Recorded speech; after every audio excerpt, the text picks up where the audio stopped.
what we're doing here.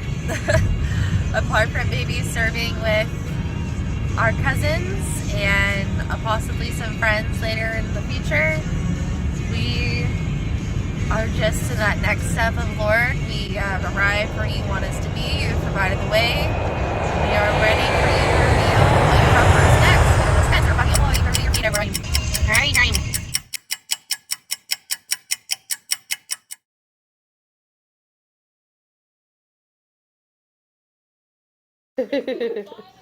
Shane's here. Hi, Shane. We're at Vian, and Gracia is asleep. It's 2018, going into 19. 18 seconds. 4, 3, 2, 1. Happy New Year! Happy New Year, Holten. We had no idea what was coming. We are the Bracht family. In February 2019, the Lord told my husband Travis a change was coming. 1 month later, He gave us a new assignment that would change our lives forever. I'm Malana, and these are my 3 children, Gracia, Holten, and Lincoln. I'll tell you more about him later. Join us as we share with you the miracle of our move to Charleston, South Carolina.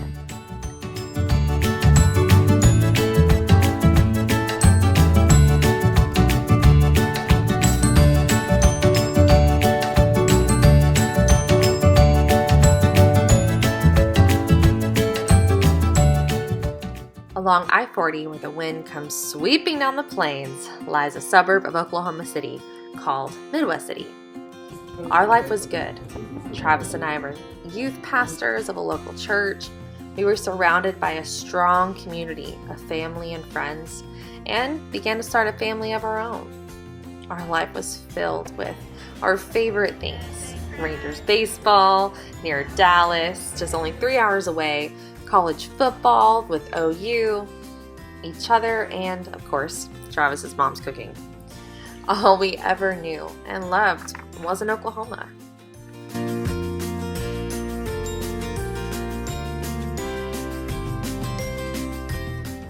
Oklahoma was home to us. It's all we ever knew, all we ever wanted to know. Never in a million years did we imagine leaving this secure place where we felt loved, supported, and like we belonged.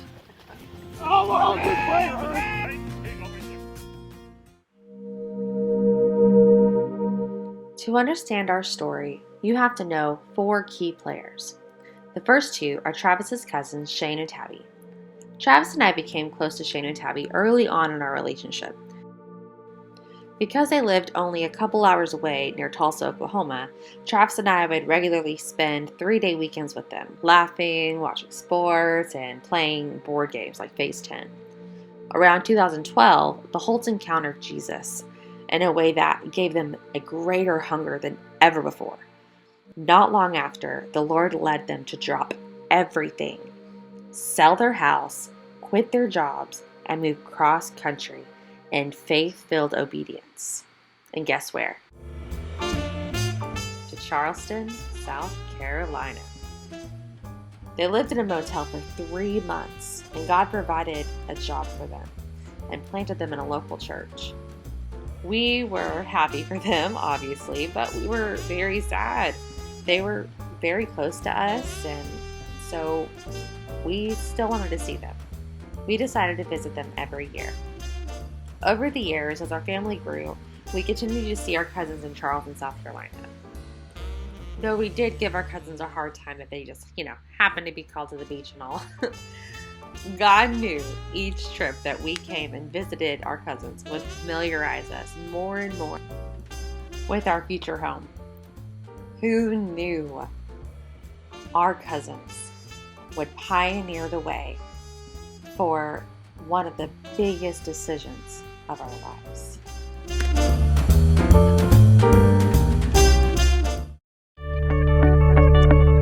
Now let's meet the other key players, our spiritual parents, Ed and Jean. Ed and Jean rocked our ministry community and spiritual journey. As former youth pastors and senior pastors, Ed and Jean came into our life in a time where we were discouraged and looking for guidance. They were an integral part of our Oklahoma church ministry and really mentored us. In 2018, God called them to move out of state, which was really hard for us. We were also really close with them, but God knew that in order for us to grow, they would need to leave. Ed and Jean were role models for us in our dreams of being senior pastors one day. Before Travis felt led by the Lord that a change was coming, we pre-planned trips to go visit Ed and Jean in March and Shane and Tabby in May. Ed and Jean's in Ohio, Newark, Ohio, in March. Because we trusted Ed and Jean in their discernment, we believed that when we visited them out of state, we would receive clarity as to what this transition entailed. We thought it maybe going into full-time ministry or going to a new church in Oklahoma, to be trained as senior pastors. After spending much intensive time in prayer and receiving many crazy confirmations in 4 days, we returned to Oklahoma with only a location and a word.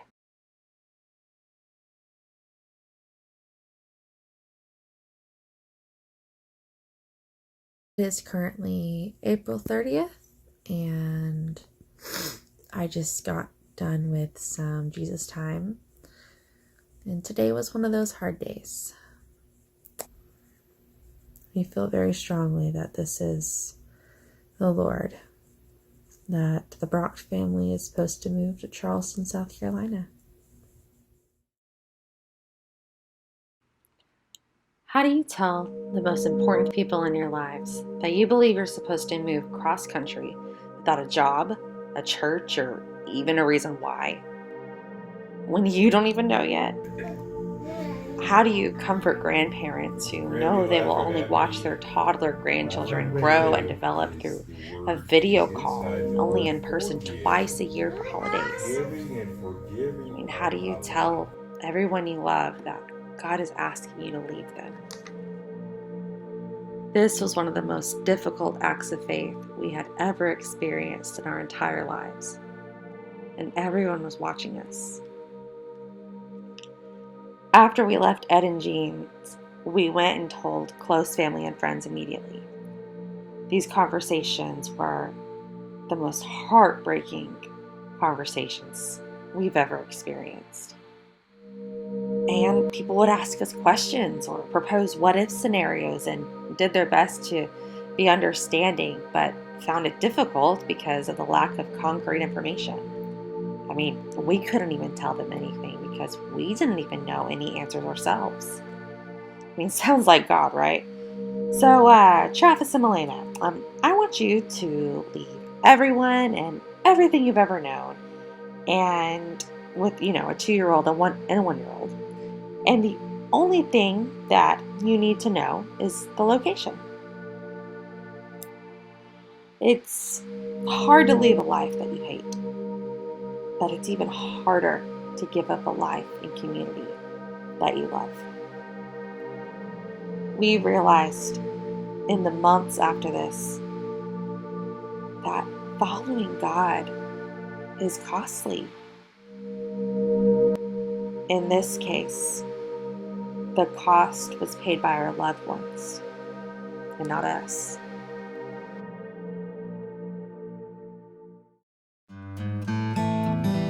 Obviously, not everyone was taking it hard. We wanted to wait to tell the Holts, especially until we saw them in person in May. We were seeking the Lord passionately about our move to Charleston. I especially wanted answers, so I knew how to plan and prep my family, which, I learned was useless because God's plans are always better than ours. Finally, during our Messianic Passover Seder with friends, I received a prompting that led me to believe that we would be living in Charleston by Travis' 31st birthday at the end of November. Now we had 4 pieces of information: the who, the what, the when, and the where. Now all we needed was the how and the why.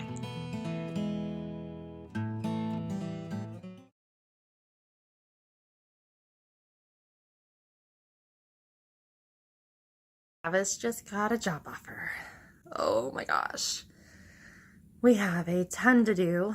We don't know anything yet about a time period or how long they're going to give us before we have to be out there. But excitingly enough, they are paying for us to move. It is currently July 9th. Oh my gosh.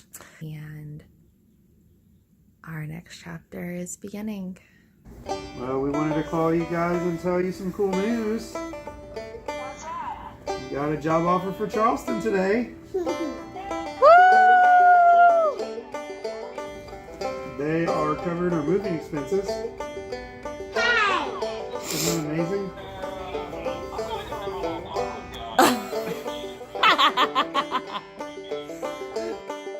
We had received the how. Yes! There was so much to do though. Travis was bivocational and also worked full-time at the local Air Force Base, so we wondered if the Lord would just move us to the conveniently located Air Force Base in Charleston. I mean, Travis had applied over and over again to different places throughout the years, never got a job, but even when he was applying in Charleston, he wasn't getting any bites. Well, all of a sudden, he gets this job out of nowhere that he doesn't even really remember applying for. He gets an interview, and on his interview, he gets selected for the job. It's a promotion. Everything is awesome. The thing is we only had 5 weeks from that day until we were supposed to move. We only had 3 things left to do. Sell our house, go on a house hunting trip, which was paid, by the way, by the government, to find a house to live in Charleston, and spend as much time with those that we loved in Oklahoma. The house hunting trip was a blast, and the Lord provided an amazing house through such an adventure. I won't go into much detail this time, but check out our later episode to find out more about the miracle of our home.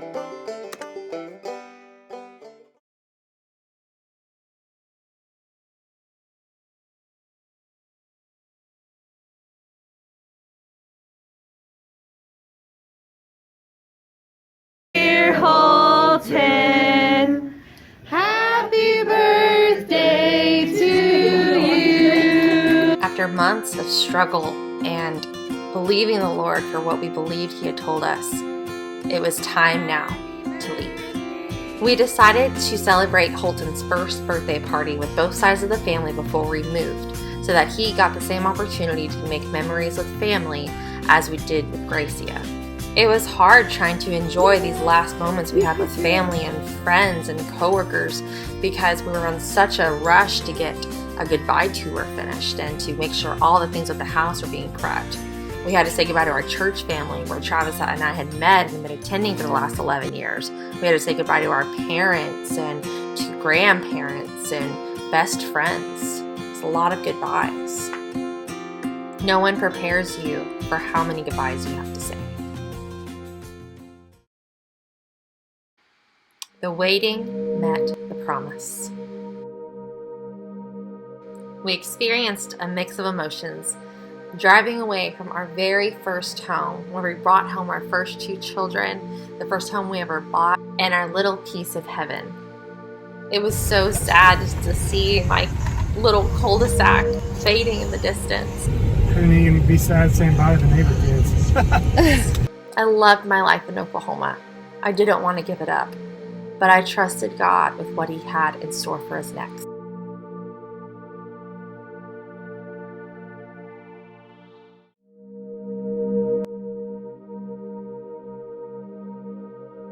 So we just passed the Oklahoma border. We're really sad. We're going to take it snail's pace. So we'll be in Atlanta by Sunday, or Saturday night, and then in Savannah Sunday. We'll stay there for a week, and then we'll be in Charleston.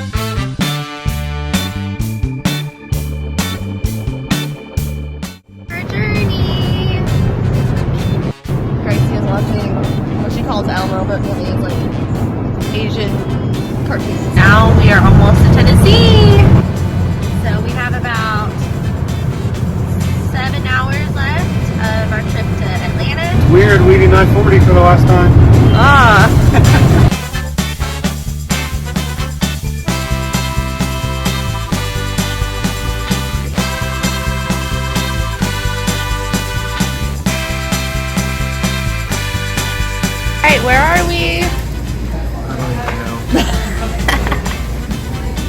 Yeah, who is that? How many hours do we have left? To Atlanta. So we're going to Atlanta first.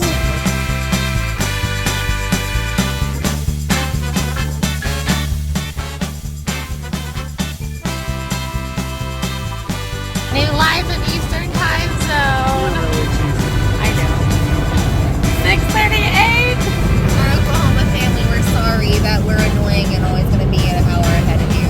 Travis hates it too because it sucks for him for sports.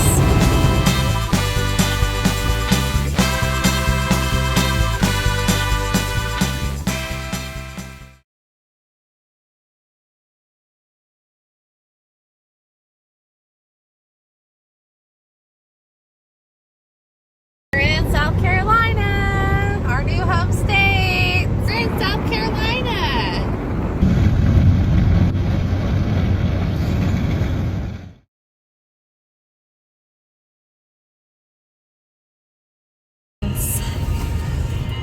Having an awesome time in worship and just praying to the Lord and just open our hearts to see what He has in store for us. It's exciting. I think I've just been reflecting on how faithful the Lord has been to get us here. He told us about 6 months ago, was it? Yeah. You know, that this is where we were going, and we didn't have a job, we didn't have a church, we didn't know why. We just stepped out in faith, and Travis started applying for jobs. The Lord provided him with a job after we surrendered just whatever His will was for a job. If there was supposed to be a job, the Lord provided Travis with a promotion, a job, and a house hunting trip, moving expenses all covered, as well as per diem every day and mileage. Pretty much a totally provided for cross-country move, and He was able to give our family peace. Here we are now. So just the faithfulness of God has been overwhelming, and He's just lavished on us. You know, He just hasn't held back. So now we're believing that for this house that we are currently under contract with, that if this is the house He wants us to have, that He'll provide above and beyond. And just thank you for your prayers. You know, we're here. We are